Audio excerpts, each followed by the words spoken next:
ರಾಜ್ಯ ರೈತ ಸಂಘ, ಕರ್ನಾಟಕ ಪ್ರಾಂತ ರೈತ ಸಂಘ, ಕನ್ನಡ ಪರ ಸಂಘಟನೆಗಳು, ದಲಿತ ಸಂಘಟನೆಗಳು, ತಾಲೂಕಿನ ಕಾರ್ಮಿಕ ಸಂಘಟನೆಗಳು ಎಲ್ಲವೂ ಒಟ್ಟಾಗಿ ಒಮ್ಮತದ ಅಭ್ಯರ್ಥಿಯನ್ನ ಬಿ.ಡಿ. ತಿಮ್ಮಣ್ಣ ಅವರನ್ನ ಇವತ್ತು ಎಪಿಎಂಸಿಎಸ್ ಸಹಕಾರಿ ಸಂಘ ಸಂಸ್ಥೆಗೆ ಚುನಾವಣೆ ನಡೆಸಿದ್ದೀವಿ.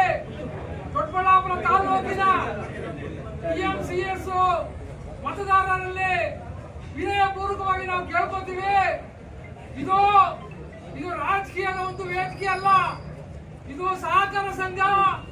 ರೈತರೇ ಕಟ್ಟಿದಂತ, ರೈತರಿಗೆ ಇರುವಂತ, ರೈತರ ಸ್ವಾಭಿಮಾನಿಯಾಗಿ ಬಿಡತಕ್ಕಂತ ಒಂದು ದೊಡ್ಡ ಸಂಸ್ಥೆ ಇದುಗಳು.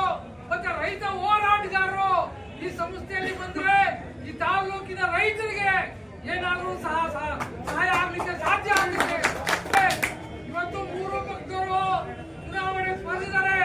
ನಾವು ಸಾಮಾನ್ಯ ಶ್ರೀ ಕಾರ್ಮಿಕ ಮುಖಂಡರಾದಂತ ತೇಜಸ್ವಿ ಅವರು ನಮ್ಮನ್ನೆಲ್ಲ ಕುರಿತು ಮಾತಾಡ್ತಾರೆ. ನಾನು ಚಂದ್ರ ತೇಜಸ್ವಿಯಲ್ಲಿ ಭಾಗವಹಿಸಿದ್ದೇನೆ. ನಮ್ಮ ತಾಲೂಕು ಅಧ್ಯಕ್ಷ ರಾಜೀವ್ ಕುಮಾರ್ ಇದ್ದಾರೆ. ಇನ್ನು ಕೆಲವು ನಮ್ಮ ರೈತ ಸಂಘಟನೆಯ ಕಾರ್ಯಕರ್ತರಲ್ಲಿ ನಾವು ಭಾಗವಹಿಸಿದ್ದೇವೆ.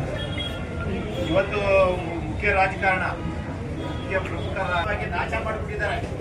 ಅಂದ್ರೆ ಅಷ್ಟು ಭ್ರಷ್ಟಾಚಾರ, ಸ್ವಜನ ಪಕ್ಷಪಾತ ಮಾಡಿ ಏನು ಸಹಕಾರಿ ಕ್ಷೇತ್ರದ ಉದ್ದೇಶಗಳನ್ನೇ ನಾಶ ಮಾಡಿಬಿಟ್ಟಿದ್ದಾರೆ. ಆದ್ರಿಂದ ಇವತ್ತು ಒಂದು ಪರ್ಯಾಯವಾಗಿ ಪ್ರಯತ್ನ, ಪರ್ಯಾಯ ಶಕ್ತಿಗಳು ಹುಟ್ಟಬೇಕಾಗಿದೆ. ರೈತರ ಪರವಾಗಿರೋರು, ಕಾರ್ಮಿಕರ ಪರವಾಗಿರೋರು, ಬಡವರ ಪರವಾಗಿರ್ತಕ್ಕಂಥ ನಿಜವಾಗ್ಲೂ ಜನಪರ ವಿಶಿಷ್ಟ ವರ್ಗದ ST ಕ್ಯಾಂಡಿಡೇಟು ಮೀಸಲು ಕ್ಷೇತ್ರದಲ್ಲಿ ಏನು ತಿಮ್ಮಣ್ಣ ಅವರು ಸ್ಪರ್ಧೆ ಮಾಡಿದ್ದಾರೆ.